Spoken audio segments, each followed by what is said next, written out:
વસાવા સામે વધુ એક ફરિયાદ દાખલ થઈ છે। અંકલેશ્વર જીઆઈડીસી પોલીસ મથકે આ ફરિયાદ દાખલ થઈ છે અને તપાસ દરમિયાન પોલીસની ફરજમાં રૂકાવટ કરી હોવાના આક્ષેપ લાગી રહ્યા છે।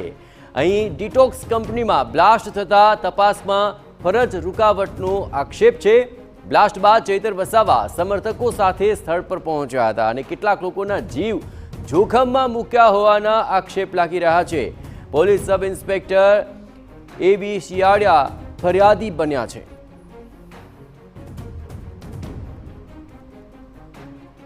અત્રે ઉલ્લેખનીય છે કે તાજેતરમાં રાજપારડી પોલીસ મથકે મંજૂરી વિના પદયાત્રા કાઢવા બાબતે પણ ગુનો નોંધાઈ ચૂક્યો છે। ત્યારે વધુ એક ફરિયાદ નોંધાતા હવે ચૈતર વસાવાની મુશ્કેલી વધી શકે છે। તો એક બાદ એક આ બીજી ફરિયાદ સામે આવી રહી છે અને ફરજમાં રૂકાવટનો આ સમગ્ર મામલો કે જેને લઈને હવે તેમની સામે ફરિયાદ દાખલ થઈ છે। પોલીસની ફરજમાં રૂકાવટનો તેમની પર આક્ષેપ છે।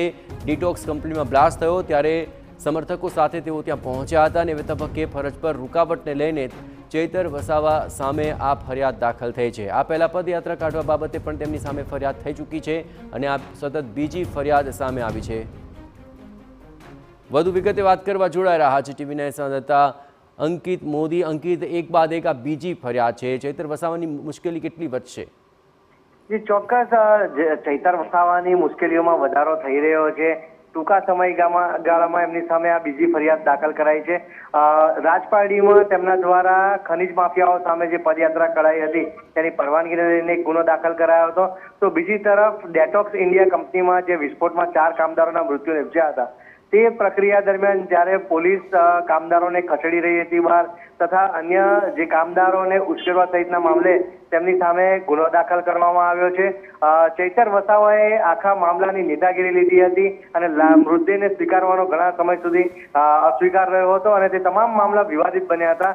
આખરે આ તમામ બાબતે પોલીસની કામગીરીમાં અડચણ કરવા અંગે ગુનો દાખલ કર્યો છે। તો સામે ચૈતર વસાવાનું પણ નિવેદન સામે આવ્યું છે। તેમણે પોતાનો અવાજ દબાવવા માટે સ્થાનિક નેતાઓ અને પોલીસ તંત્ર જે છે તે કાવતરા કરી રહ્યું હોવાના તેમણે આક્ષેપ કર્યા છે અને આ તમામ બાબતે ટૂંક જ સમયમાં આંદોલન અને જેલ ભરો આંદોલન કરવાની તેમણે ચીમકી ઉચ્ચારી છે। જી બિલકુલ અંકિત, તમામ ગતિવિધિઓ પર આપ નજર રાખતા રહેજો। તો આ સમગ્ર મામલે હવે એક બાદ એક ફરિયાદોનો દોર શરૂ થઈ ચૂક્યો છે, જેથી ચૈતર વસાવાની મુશ્કેલી આગામી દિવસોમાં ઓર વધી શકે છે।